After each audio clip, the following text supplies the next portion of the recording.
पहले मुलायम सिंह यादव यानी समाजवादी पार्टी और मान्यवर कांशीराम के संबंधों के बारे में बात कर लें।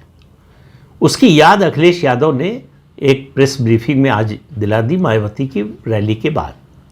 उन्होंने कहा कि जो है 1991 में इटावा से कांशीराम को लोकसभा भेजने में हम लोगों ने मेहनत की थी, प्रयास किया था।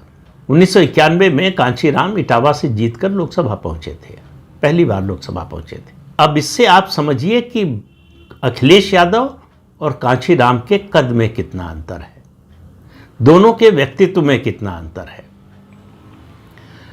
कांशीराम ने 1993 में गठबंधन किया समाजवादी पार्टी के साथ, लेकिन उसके बाद हुआ 1995 में गेस्ट हाउस कांड, जब मायावती की जान जाते जाते बची। और कुछ लोग तो कहते हैं कि उनकी इज्जत पे भी खतरा था, और उनको बचाने वाले थे ब्रह्मदत्त द्विवेदी, भाजपा के वरिष्ठ नेता, और दूसरे भाजपा के नेता। उसका मुकदमा हुआ, वो सरकार, उसी मुद्दे पर सरकार गिर गई, समर्थन वापस ले लिया बसपा ने। 1995 में ही फिर राष्ट्रपति शासन लगा, फिर मायावती के नेतृत्व में पहली सरकार बनी बसपा की। पहली महिला दलित मुख्यमंत्री बनी मायावती उत्तर प्रदेश की, भाजपा के समर्थन से। हालांकि उस सरकार में 1995 में जो 4 महीने की सरकार थी, उसमें कांग्रेस का भी समर्थन था और जनता दल का भी समर्थन था।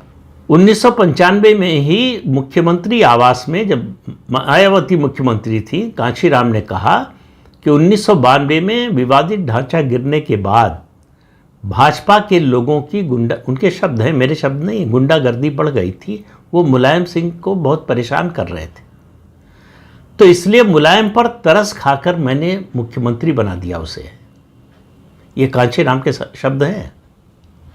1993 में, ये बात मैं पहले कई बार कह चुका हूं कि वो जो नारा लगा था विधानसभा में, मिले मुलायम कांशीराम, हवा में उड़ गए जय श्री राम, चुनाव नतीजे ऐसा नहीं कहते।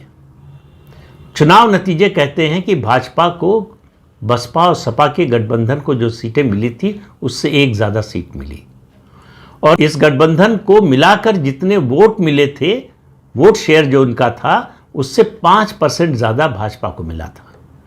तो ज़मीनी हकीकत अलग थी, परसेप्शन अलग बनाया गया। 1995 में सरकार गिर गई। अब देखिए, उस समय जब बात कही ये कांशीराम ने, तो उन्होंने 1989 की याद नहीं दिलाई, 1991 की तो याद दिलाई अखिलेश यादव ने। अब या तो 1989 की बात उन्हें याद नहीं थी, या मालूम था और जानबूझकर वो नहीं बोले।